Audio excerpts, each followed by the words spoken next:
Hey, everybody. Spontaneous live. And the reason I did this, and good morning, everybody. Usually it's Denver after dark, not Denver before lunch. But I've already started work, already had breakfast, got a lot going on, got massive meetings starting in about 45 minutes. So I want to do a quick live because I want to tell you something that's absolutely insane. This morning I turn on ABC News, and the first thing I see, you know what the first two stories were? Travis and Taylor's engagement, Travis Kelce and Taylor Swift, and the Cracker Barrel rebrand. Not what happened in the crazy meetings yesterday, not all of the insane news about the economy, not the tariffs, which, by the way, our family just received an email yesterday from our glass supplier that we have 50% tariffs coming because we get our glass bottles from India because there's no viable bottle producer in the United States. We're getting hit from tariffs from multiple areas. My wife and I are trying to figure out with our multiple employees, how we actually navigate all these costs. But I got to thinking this morning about George Carlin. It's a big club and you ain't in it. And what we have is some of the dumbest people on earth, some of the most sycophantic, bootlicking people on earth surrounding Trump, who enjoys sycophantic and bootlicking behavior on a level that's pretty incredible.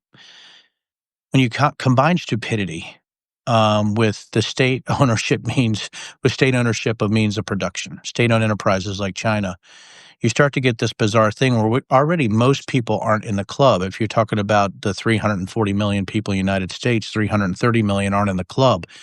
And that club is, right, being able to control what's happening behind the door with lobbyists, with buying off politicians, which I know how it works. I was one, right?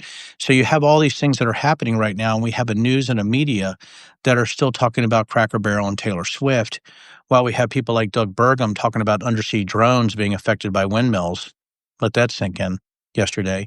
But we also had one of the most bizarre North Korean jester type of cabinet meetings we can imagine. And I commented on all day yesterday where they're talking about the big banners being unfurled over the Department of Labor, like North Korea and Kim Jong-un, right, where they're trying to compare him to Teddy Roosevelt, where you had the Department of Labor secretary talk about his big, beautiful picture, his big, beautiful banner on the Department of Labor. Think about what I'm telling you guys right now. And also, little known news, and the reason I really wanted to do this after all the crazy stuff that happened yesterday, and I could keep going on and on and on, is that Exxon is already negotiating with Russia for end of sanctions with Rosneft, which I know a lot about, as you guys know. I'm not going to say I'm a Russian expert, but I definitely been to Eastern Europe enough times. But you actually have Exxon going to negotiate with Russia pre-sanctions if it comes to a peace deal with Ukraine. And what I want to tell everybody is this. Everything that you see in this administration is about the enrichment of the new oligarch class that is burgeoning in the United States based on this new fascistic and state-owned enterprise model, almost this combination of state-owned capitalism with these fascistic practices of pushing out certain populations. If you look at what's going on, even dictating what's going on at the local education level, where you're talking about replacing PBS with Prager University, led by the incredibly stupid Dennis Prager and their bizarre rewriting of history, even to the point of, making excuses for slavery. We are in a really bad place. And if you look at Idiocracy, right, and you combine that with fascism, and you combine their belief systems, which are QAnon based, right? These are all conspiratorial and fantasy, where everything that they're doing they believe is God-based or biblically based for their Christian nationalist and Christo-fascist friends. That's the issue that you have right now. This is exactly how they're thinking. It's in Project 25. I got to go look at some of these conservative organizations, the Federalist Society, Heritage. I know because I was a Republican. I know how they think. And you would think that the crazies stay in the basement, right? There was always this thing where the GOP thought that, well, we could keep the crazies in the basement long enough, but they had to make these alliances over decades in order to get reelected. And now, as you see, they're trying to subtract, they're trying to disenfranchise voters with their laws now because they're in such a weird place. But it's because they don't want you in the club. And that club is really what the American ideal was supposed to be about, which we don't have anymore. Because it's a big club and you ain't in it. And I want us all to be in it. But it's not this bizarre thing where, you're talking about yesterday, the Department of Labor Secretary talked about the new revolution. That this is the same as the American Revolution. And she said the revolution in 1863, that was the Civil War, which started well before 1863. That's how stupid they are. but that we're in a new revolution for the workers. That's called a workers' revolution. You know who else said that? Well, sounds like Mussolini. It sounds like Franco, right? It sounds like Lenin, Stalin. Oh, and Hitler did it for the workers too, because fascism and communism meet, as you guys know, under the autocracy banner, but also a lot of the state-owned means of production actually fall under fascism and communism. Look it up. I know a lot about this. So what do we do? I've talked about confrontational politics. I think we still need to do that, but I think we're actually too far gone. I'm a little worried that ignorance has won the game.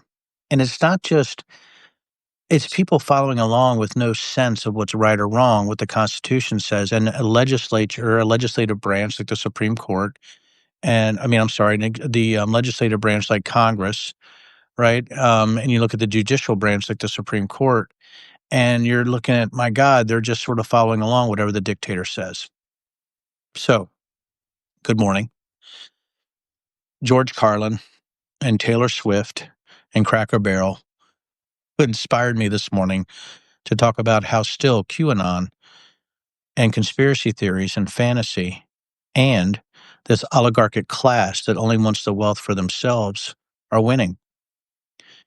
And I don't know how to stop stupid at this sort of cascading effect that's happening now. Because when it collapses, it's just going to go. And I've told people this, and I've told people this since 2020, that if this happens, you're going to see this slow decline. It looks slow, but all of a sudden, it's a mushroom cloud of badness. And who knows what that could be.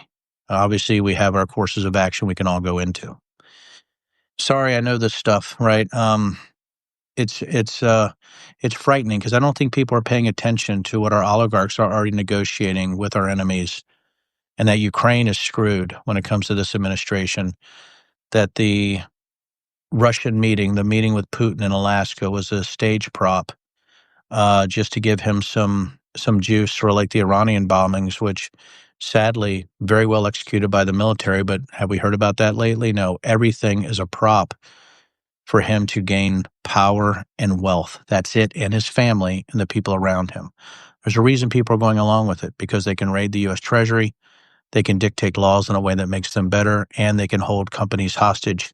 The biggest ones, like, let's go down the line, like Apple, like Microsoft, like Intel, which they just took a 10% stake in, and now talking about taking ownership in DoD companies, which is the scariest thing you can imagine, because now defense contractors making weaponry will be beholden to an administration and making sure they show loyalty before they get any contracts, which means that people in a competitive sense are kept out of any type of negotiations or federal acquisitions because they're not willing to kiss the ring and buy Mar-a-Lago knee pads. Thank you, guys. Just wanted to give you an update on what's going on. But look at the Exxon Russian negotiation news this morning. You can see where the Ukraine negotiations are going. Look at what's happening with yesterday. You need to watch the press conference and be horrified like I was. And you need to see what's going on with the crackdown and what's going to happen with the National Guard going into cities.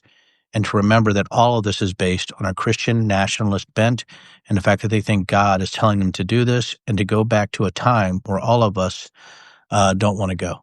Thank you very much. Denver After Dark Morning Edition. I hope you all have a great day, and see you Sunday night at the latest, but I'll probably do another one of these because it's getting pretty dire out there. Thank you, guys. Have a good day. And no, hey, we're still here, and still enjoy your coffee and muffins. See you guys.